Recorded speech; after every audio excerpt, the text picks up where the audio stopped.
Greetings, ladies and gentlefish, and welcome back to another video full of World of Tanks games from me, yours truly.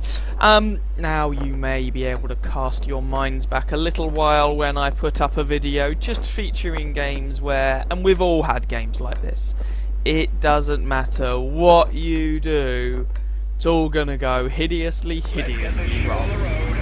We've all been there, right? Yeah, of course we have. I think everybody who's touched any sort of PvP online game has had that experience, and you just think, why? Why am I surrounded by people that... Anyway. So, that's going to kind of sort of sum up this video, although we are going to get a couple of differences towards the end. Now, I am going to be playing premium tanks in each one of these games. No particular reason for that, just the tank I was playing at the time, but you'll notice they're not exactly top grade premium tanks. Let's put it that way. They overpowered they are not. We're kicking off proceedings with the tier 5 British heavy tank here, the Excelsior. Now, I recently put out a video which involved some gameplay from the T14, and I commented at the time that the T14 and the Excelsior had quite a lot in common, and indeed they do. Both tanks were essentially designed with a design brief in mind, kill number one, and the Americans put forward one design proposal, that was the T14, the British put forward another design proposal, which was the Excelsior, both designed to fulfill the same brief. Much like the T14, this tank does kind of rely a little bit on premium ammunition here and there, because its standard AP penetration for a tank with its mobility is kind of balls lacking. Now, interesting feature about the Excelsior, it actually has rather naddy bum armour.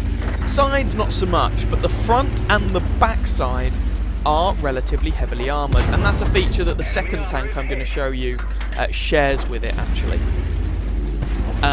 Not terrible bottom armour. So, ooh, goodbye Mr. ELC, that was nice.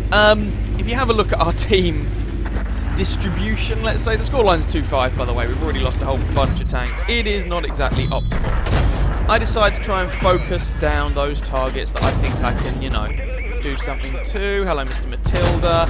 I want to kill things wherever possible. Put a shot straight through the turret there. Turn around, because I have to deal with these guys who've got my side. Switching back to armor piercing for this.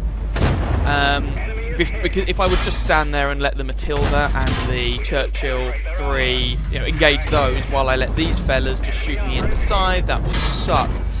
So we have switched to a PCR to deal with the Matilda here, because whilst our AP ammo could do the job, it is by no means guaranteed. Goodbye, Mr. SU. And we really need to kill these guys as quickly as we possibly can. So I am unashamedly firing a PCR here. I don't want to have an AP round loaded and then realise I have to deal with the Churchill frontally, where my AP rounds are, let's say, decidedly unreliable. Hello, Mr. Matilda. You also have appalling penetration. You are now... Oh, no, it's a regular Matilda. Sorry. I was thinking it was the Matilda 4. He doesn't have appalling penetration. Although the frontal armour on this tank, although it's flat, it's relatively thick. We take a hit from the Churchill there. Presumably he spent too long aiming, and we managed to finish the guy off. But we now have a rectal Matilda, and...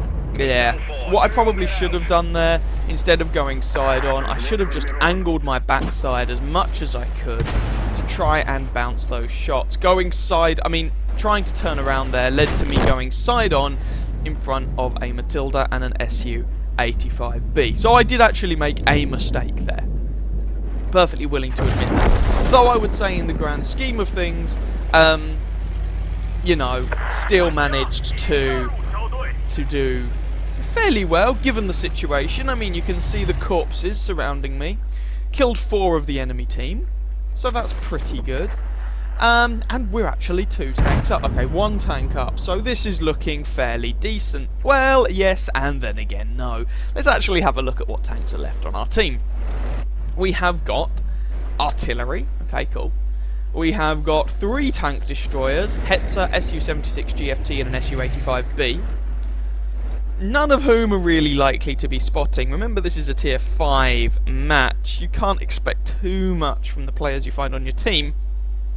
And a Covenanter, who doesn't look like he's actually travelled far from the spawn point, and actually, if you pay attention to the team list, his name's greyed out. He never connected. So we actually have 3 tank destroyers and an artillery piece, and no one's spotting, which means these guys are very likely going to quickly be surrounded, and that does not kind of make happy thoughts come to one's mind. Nonetheless, we'll see how this pans out. I am going to speed this along a little bit, although I doubt it's going to take that long to, and this was me at the time, just flitting between different perspectives, that long for this game to finish. T-34, Type T-34 I should say, appears to be doing a little bit of spotting here. We know there was the Su-85B over there as well. Don't know where the Stuck 3G is. He was last spotted over towards his own base, and there was the artillery. Now, this is a slightly awkward situation. These guys can come over here, they can do some damage, but they really need to not mess this up. And actually, they managed to kill the Type T-34 and the Su-85B woot, and indeed shoot. That looks like... Oh, and the artillery misses. This looks like it's going to be a good one. Fantastic. They outnumber the enemy team. Let's just ignore the guy who's AFK. Or never connected, I should say. He's not AFK, he just didn't connect. Now, I actually duck out of this match at this point. I think, okay, cool. We're 2-1 up. I'm going to leave this match. I'm sure it'll be fine, right? Right? So, about everything being fine. Now, it's kind of a shame that I actually ducked out of that match when I did. I thought it was that we had a good chance of winning, and I didn't think there was that much to be gained from hanging around and checking out how the match went. Well, as you can see from the score screen, it turns out they managed to mess it up one way or another. There we go. So we ended up that game with Ace Tanker, Fighter, Duelist, Fire for Effect, Bruiser, High Caliber, and a Patrol Duty medal? Really? Really? On a tank with terrible view range stuck in a town, we got a Patrol Duty. Cool. I ain't arguing, I guess. 2,093 damage done, 4 kills, 849 base experience. And actually, if you look at it, not only did the enemy team manage to then kill all 5, well, I guess 4 if you want to discount the Covenanter, remaining tanks on our team whilst being outnumbered 2-1, they did it without taking a single further casualty. Turns out that Stug 3 went man mode and just murdered them all. But if we have a look at the team list, I did over 2,000 damage on a tier 5 machine. The next guy down, the Su-76 GFT, I believe that's a tier 3. Possible it's a tier 4, but I'm pretty sure it's a tier 3. He did over 1,000 damage and got 5 kills, so a shout out to him. Even the Marder in the Su-85B and the M3 Lee, they did 300 damage, which, whilst not spectacular, is at least them pulling their weight. It's a tier 4 doing their hit points in damage roughly in a tier 5 match. That's definitely those guys pulling their weight, even if they didn't have a spectacular game. Everyone else though, geez Louise. Hetzer with 2 kills, 43 damage done. Grilla with 221 damage. Cheehy, M5 Stuart, the list just goes on. Just a cacophony of failure. 24 shots fired, 24 hits, 22 pens for that damage count. 29 hits received, 10 penetrated, 19 did not for 1,325 damage blocked by our armour. Right at the end there, I really should have tanked with my bum rather than trying to turn around and front to enemy. That was a mistake. I was trying to bring my gun to bear as quickly as possible, but go figure. 9 enemy vehicles damaged, 4 of them destroyed, 851 assistance damage, and because we fired a fair few premium rounds trying to deal with that Churchill and the Matildas, because we really were under pressure, we didn't make a huge profit. So with a standard account, that was only a 4,500 credit profit. Interestingly, if you have a look at the post-game stats, if you have a look at the timing of the match, you can see that we died, so we did all of that damage after 3 minutes and 38 seconds. Okay? 3 minutes, 38. Match didn't exactly go on all that long. The battle went on for 14 minutes and 25 seconds. It almost lasted the full 15 minutes. That means that Stug was able to patiently hunt down one by one the enemy teams, or possibly our tanks drove towards him, and just at the end he was able to just go, you're dead, you're dead, you're dead, and you're dead too. Although the Covenanter also died, he did actually have to get off his bum and come and kill us, so, well, I guess we'll never know. 849 base experience, plus some courageous resistance, plus some vehicle XP, and even with a standard account we're up to over 1800 experience on a defeat. Yay! How was that for you? Was it good? Get used to it, there's going to be more of it on the way. Let's have a look at the second match. Here we go with our second game then, and as you can see, the matchmaker has been relatively generous in as much as it has made us top tier, and we are driving the OP as balls TOG 2 Star Tier 6 British Premium Heavy Tank. Like I said, this wasn't on purpose, these were just the tanks I was playing at the time. I think, if memory serves, I think when I played these games, I was trying to... I don't think I was using a 100% crew. I've got a funny feeling I might have been trying to train up a British heavy tank crew, a new one for the Super Conqueror or something. Maybe something like that. Anyway, this is HMS Princess. Gracefully sailing off into the unknown. And we're here on the... what the hell is this map called? Lakeville? Yes! Booyah! You'd think, having played this game for years and having over 30,000 battles, I'd remember the name of maps, but apparently not. Go figure. Anyway, you can immediately... This tank isn't for sale anymore, just in case anyone's interested. Wargaming removed it from the shop, which I think is a crime that should be punishable by a savage beating, but, you know, what do I know? I'm not advocating going and beating the Wargaming staff, by the way. Just in case anyone's unclear, that is a little bit of tongue-in-cheek humour. Just want to make that very clear, because sometimes people are a little bit... yeah, on the internet. Anyway, we are slowly and ponderously making our way towards the town, and this is the TOG's top speed limit. You may notice, if you look down on the bottom left, on the vehicle panel, this thing is limited to 14 kilometers an hour. 14. The only way you are going to make this tank go any faster is if somehow you found an aircraft capable of lifting its 80 tons of glorious bulk and dropping it. The armour is also pretty uninspiring. 70-odd, 75mm may sound fairly decent, and it was fairly decent on the KV-1 at Tier 5, but this is not Tier 5, this is Tier 6. And the surfaces are flat as a pancake. The bum armour is surprisingly not terrible though, much like the Excelsior. Not quite as good as the Excelsior's tier for tier, but not bad. You may however notice that it does have 1400 hit points, which is a lot. This is kind of Tier 7, getting onto Tier 8 levels of hit points at Tier 6 on a tank with preferential matchmaking as the Excelsior gets, and this thing gets a decent gun. It's got 17 pounder, 171 pen, 150 alpha damage. I'm waffling, by the way, because 14 kilometers an hour means it takes you a while to get somewhere to do anything useful. And already, by the way, before we've gotten anywhere, the scoreline is 4-7, and our team is getting thoroughly kicked in the face. And the match is about 2.5 minutes old. Go figure. Hopefully we can start making a difference here. Hopefully. So, just seeing if we can get shots in between these buildings here. T14 has decided to back off. 4-9. Come on, baby, light my fire. Oh, and we bounce our first shot. But they bounce on us for the first 2 rounds, so I guess I can't really complain too much. And now I'm having to back off. I'm going to try as best as I can to cover the rear of this heavy tank number 6, although I'm not sure how good a job I'm going to be able to do, as he has got multiple opponents going after him now. So let's see if I can do something about this T14. We trade shots, although my gun hits harder, and I'm able to put a second shot in as well.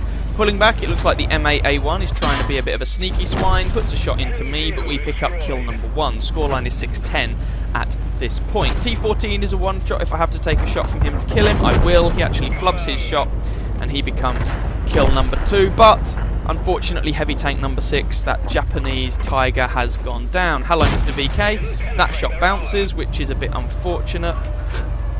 But this guy is just going for it for some reason. He's not aiming, so we put 1 shot into him, second shot into him, angle the front as best we can, He puts a round into us using that 88mm gun, but he becomes kill number 3. We've still got almost 1,000 hit points left to work with. Slightly worried about that SU-100 because of that. And there's artillery, and there's the Excelsior, and suddenly those 1,000 hit points have become just 350. But we're going to see if we can do something about this Excelsior and keep that building between us and the SU-100. The Excelsior is actually having an interesting time with our armour. One nice thing about the TOG, let's keep this guy tracked by the way, is that, well, being so slow, it looks like that Excelsior may not actually have the gun depression to hit us, nice. Being so slow, kill number 4, means that this tank is relatively good at firing on the move, just because there isn't really much difference between it being stationary and moving, go figure. There's only 2 of us left at this point, by the by. Myself and this VK 2001D. He's bottom tier, bless him. Yeah. So the enemy team have managed to win the valley, and with the exception of myself and this VK, they pretty much won the town as well. I am not pulling out because I already know that SU-100 is packing the big boomstick, and another round in the face from him, and I am dead. That would suck. Don't know why this VK is just firing, because all he's going to do is get himself spotted, and that's just going to invite people shooting him, and hello!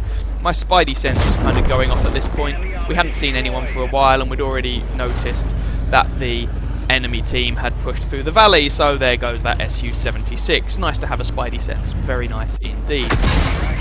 But the artillery has repositioned so that they can hit us. Now, this is a problem, therefore. Really don't want to expose myself to that SU-100, but I can't stay there indefinitely because that artillery is going to keep plinking me. So let's go somewhere else. Oh, by the way, I use a super heavy spall liner on the TOG because why the hell not? It just minimises the amount of crew damage you take and slightly reduces the splash damage from artillery, and this is such a big target that artillery really does like to go, ooh, TOG, pew, pew, pew, pew. So, there is that. Still pushing along here. It'd be really nice if that VK would keep a watch out on my bum, just to make sure that that SU-100 isn't going to come up behind us, because that would suck. But as it is, he appears to not have any intention of doing that, and instead he wants to, I don't know, sidle up beside me or something, whatever. So, we are outnumbered 2 versus 5 at this point, and oh, hello! Churchill 7 and SU-85. Try and pick up kills where we can. This goes the SU-85. We just take another artillery shell, which kinda sucks. I'm letting my crew put my tracks back on, shot through the turret on the Churchill. If we can do that again and kill him, that would be really nice, but I am a one-shot for him as well. He has fired. Come on, come on, come on, come on, come on, come on, come on, come on, come on, come on. And a bounce. And artillery is going after us again. Thankfully, a small enough caliber that he can't actually kill us. We kill the Churchill. SU-100 takes out the Panzer, and I am trying to angle my bum here. Really awkward because, well, yeah, I don't really have the space to work with. With hindsight, perhaps I should have used the wreck of that Panzer as cover. But, well, that whole area is slightly soft terrain, so it means that your already slow and ponderous TOG is even more slow and ponderous. And even if I had killed that guy, I then, of course, had to deal with an A-20 and a Sturmpanzer 2, which had been making my life really difficult. So, that was slightly unfortunate. Let's just have a look at the stats for this one. So, Ace Tanker, is that Master Gunner? Oh, whatever. Duelist, Fire for Effect, High Caliber, and Top Gun medals. 2,120 damage done, 7 kills, 720 base experience. Shoutouts should probably go to Lord Snail, loving the name by the way, in the heavy tank number 6. He managed over 1,000 damage, which is definitely a competent result in that tank. Panzer 4H also racked up over 800 damage in his tier 5, which is none too shabby. None of the other performances really anything to write home about, and unfortunately that VK who was with us at the end, Majster 2017, yeah, he didn't manage to do anything.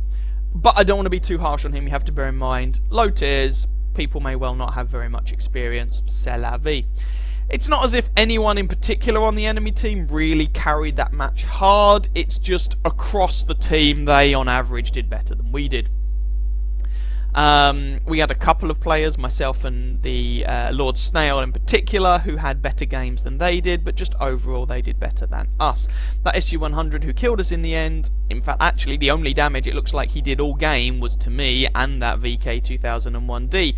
So yeah, he didn't exactly have a fabulous game. The artillery did decently and was a constant thorn in my side, but just overall their team performed better than ours. 23 shots fired, 23 hits, 17 pens for that damage count, over 2,000 damage in a tier 6, not too shabby. 13 hits received, 9 pen, 4 did not, 2 splashes, 330 damage blocked by our armour, 1 enemy vehicle spotted, 8 damage, 7 destroyed, and 1.11 kilometres travelled. I mean, it's a TOG at the end of the day, it takes it blinking ages to get anywhere. Didn't fire any premium ammunition that match, so we ended up with a 31,500 credit profit with a standard account. Once you've thrown everything in, 720 XP, courageous resistance, personal reserves, bonus for being a premium vehicle, that was over 2,000 XP even with a standard account. With a premium account that would have been over 3,000 XP. Oh god, this is depressing, isn't it? Let's show you another game. Now, I will warn you, well, warn is perhaps the wrong word, this one is a little bit different, okay? So, just bear that in mind. So, as we continue with these OP premium tanks, for anyone who can't tell, that is sarcasm, we find ourselves in the Jagdtiger 88. Generally considered a strong contender for worst tier 8 premium tank in the game, and given the number of tier 8 premium tanks that there are, that's quite an accomplishment. By the way, if anything goes a little bit funky, that's because my cat is currently deciding to wander in front of me. Well, I'm never quite sure if he's going to sort of try and sit on the keyboard or anything. So, on the one hand, we are not bottom tier. This is not a tier 9 match. Like the previous two tanks, the Jagdtiger 88 gets preferential matchmaking, so it won't see tier 10 matches. However, this is an all tier 8 match, so it's also not the best matchmaking this thing can receive. Having a look at the tanks on either team, there's a bit of an interesting slew actually. There's a surprising number of tanks with preferential matchmaking. Given how much some people have been whinging about tanks with preferential matchmaking, I mean, we've got what? We have an FCM50T, an IS-6, a T-34-3, 2 Super Pershings and 2 Jagdtigers. That's 7, oh, by the way, first one on our team's dead. That's 7 tanks with preferential matchmaking on our team. The enemy have an IS-6, WZ-111, T-34-3, pair of Super Pershings, and a Jagdtiger. That's 6 on the enemy team. Go figure. Well, our light tank has already managed to get himself killed. Congratulations. You were a fantastic help to us all. I'm sure everyone will agree. Going over to the 1 and 2 lines, which actually matter, rather than the 8 and 9 lines, which don't here, to try and see what we can do in our Jagdtiger. Now, the thing with the Jagdtiger is, well, it's a tier 9 Jagdtiger, but down at tier 8, sort of, except it gets a small gun, and there might be some armour differences. I'm not quite sure, I haven't played the tier 9 Jagdtiger. Armour-wise, though, it only really works if you're hull down. And if you don't have tier 9s putting, or some tier 8s putting premium rounds straight through your superstructure, which can be slightly problematic. Now, I don't like that position. What I'm going to do is go down here, see if I can find some tanks that aren't a Lerva, because he basically gets 300 pen if he presses the 2 key, and that's a problem for me. And see if I can use one of these wrecks to go hull down, and hello, IS-6! Ooh! I'm going to be a pain in the neck for you to try and penetrate. Now, there is 1 artillery on the enemy team. We do have to be a little careful of him, and oh dear, that's a VK. Okay, we're going to try and go for the little commander's hatch here, but for this gun, really, the VK only has the lower front plate weak spot. That little commander's hatch is still like 220mm of effective armour or something, and this is the long 88. We are packing 203mm of penetration with our regular AP rounds. We do manage to track the VK in place, however, and now we're going to try and abuse that lower front plate. He has around about 220 penetration, so in order to pen me, realistically, he's going to have to double press that 2 key, because we've managed to get ourselves in a semi-decent hold-down location. In fact, a very decent hold-down location. However, it's only going to be decent if that Super Pershing and the T-34-3 can keep those bad guys away from our flank. Trying to go for the cheek on the turret on that IS-6, no such joy, and there's the Lorraine. Now, like the TOG, I use, if memory serves, a spool liner on my Jagdtiger 88 because I am fed up, I have found with this tank, of people just switching to HE whenever they see me and artillery trying to nail me. So I take a spool liner to make that last as long as possible. There aren't many tanks on which I use a spool liner, but this is one of them. The VK appears to have switched to firing high explosive, by the way, hence those 630 damage numbers, and the artillery is trying again. Having this Sherman wreck in front of me, however, is making it quite difficult for that artillery to really get a decent shot in, and we're not going to bother repairing our gun. Sorry, we're not going to bother using our med pack here because we might need it later on. IS-6, no dice, so we're just going to go back to focusing the lower front plate on the VK like that, bounce another round from him. And the VK here isn't switching to premium ammunition, which is nice, putting some shots into the IS-6 as well. And that's right, a Jagdtiger is currently holding off both a VK and an IS-6. If these guys just held down W and came for me, this might be quite awkward, but as it is, not so much. And there we go, the VK has switched to the mighty premium ammunition, and he has put a shot straight through my superstructure there. Go figure. But we've still only effectively taken one damaging shot here, and he's bounced the next premium round. Just goes to show premium ammunition can be irritating for heavily armoured tanks. But if you still don't know how to aim, then, well, go figure. Artillery does the bad thing there, but I decide at that point to repair my crew, to med pack my crew, because I want to be able to kill that VK, and we are able to kill that VK. And we're now facing off against this IS-6. So that just goes to show, yes, the Jagdtiger 88 is a pretty poor machine. Yes, the VK is a pretty good machine. But if you expose your weak point on the VK and the Jagdtiger player knows roughly what they're doing and has a strong position, well, that doesn't guarantee your victory. And the IS-6 here is really going to struggle to do anything to me, even with premium ammunition. He only has, what, 200 and something penetration. But here is our real threat. Lerva has come round the side. He puts a shot into me that goes into my engine, and my position has now outstayed its usefulness. We need to kill this Lerva. There's 2 shots into him. There's a third, which tracks him as well. Unfortunately, he uses his repair kit. It's a bit of a shame. Really want to kill this guy, and indeed we are able to pick up the kill. IS-6 and T-34-3 are both here now. This is really awkward, and our friendly T-34-3 is, well, he's trying to cover my flank, bless him. But the artillery nails him, and now it's just me versus this T-34-3 and IS-6.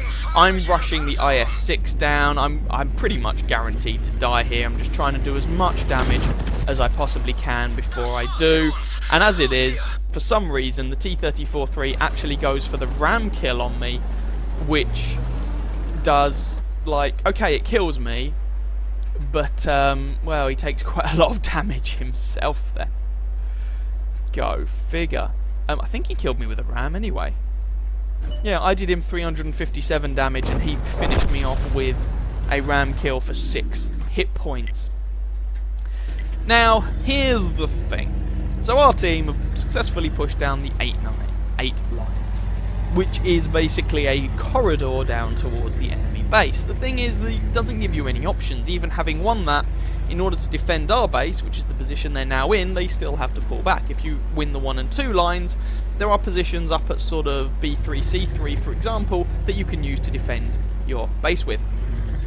So I am dead at this point, but I am going to be honest, this replay isn't about me. This replay is about what happens next. We have 4 tanks left. The enemy team have 3. So, T-34-100 finds the enemy artillery. They both miss each other. And, oh, there's the T-34-3. T-44-100 somehow bounces that guy with his bum. But you can see, because we lost the 1 and 2 lines, the 34-3 now has access to our base as well. I mean, this is why that position is so much more important than the 8 line, which is garbage. IS-6 now, over yonder. Our Super Pershing is engaging. Now, in this fight, it very much comes down to, is the Super Pershing firing premium ammunition? Does the Super Pershing know what he's doing? Does the IS-6 know what he's doing? Etc, etc. The sort of things that the engagement will typically come down to. Now, it looks like the Super Pershing is actually going for the IS-6's Commander's hatches, and ever since they buffed the penetration on the IS-6, actually... sorry, not on the IS-6, on the Super Pershing, there's less of a need for premium ammunition to deal with an IS-6, which is nice. So, 3 of us left versus 2 of them. That T-34-3 is a one-shot, and then there's the enemy artillery, and we've got an IS-6 on about half health. We've got a T-34, sorry, a Super Pershing, who is on relatively low health, but, you know, still got a few hit points to work with, and of course, artillery, and artillery, oh no, it is the IS-6 who actually ends up taking the guy out, and our artillery is careless enough that he manages to splash our own IS-6, but credit where credit is due, he does then apologise for it. Daft shot to take. The IS-6 should have had that. He had the reload. Why? Anyway, he can even take the hit from the T-34-3 if necessary. But anyway, let's just move on, and then things take a little bit of a bizarre turn for the surreal. So the IS-6 types in chat, Super Pershing or E4, go kill. And then the artillery turns up. And instead of killing the guy, the IS-6 just backs off. Now, it's now become apparent what the IS-6 is actually doing. The IS-6 and the Super Pershing have formed a platoon. And this is all about picking up a Brothers in Arms medal. So the IS-6 is taking the chance that we may not even win this game just to get a Brothers in Arms medal. So he's going to wait for the Super Pershing to drive all the way down the 2 line to come up behind that artillery. And I feel I should point out the artillery is faster than the Super Pershing, so the artillery can just run away. To try and get a Brothers in Arms medal. Now, it took me a little while in-game to actually realise that, so I'm just like typing in chat, IS-6, what the hell are you doing? Just kill him. Just kill him. What? And it's the Yag Tiger, or the other Yag Tiger on our team, who points out that, you know, they're going for medals. And I'm like, oh, for goodness sake. I just wanted to win at this point. You know, you can see the sort of games I'd been having. So, the IS-6 has a clean shot on the artillery here. He can kill him anytime he wants. Has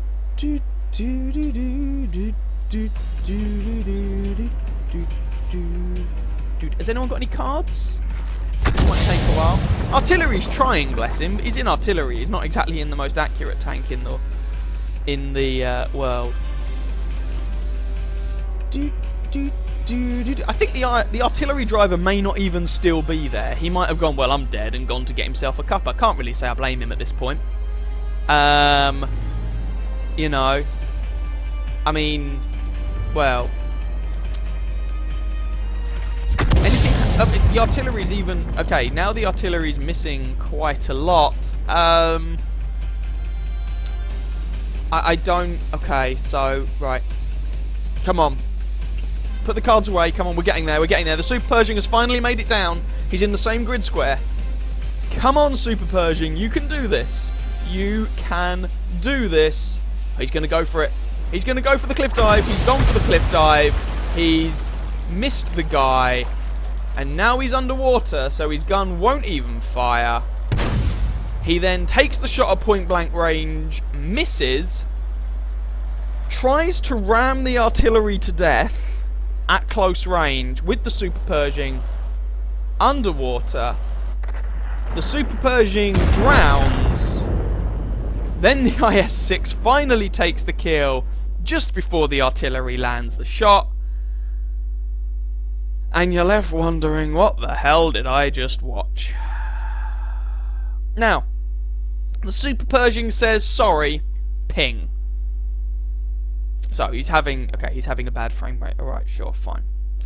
To which the solution is to right click on the artillery, auto aim, just sit there for a few moments, and then press the left mouse button. The artillery wasn't going anywhere. You know what? No, never mind. I'm not going to continue this, because I'm just going to get annoyed all over again.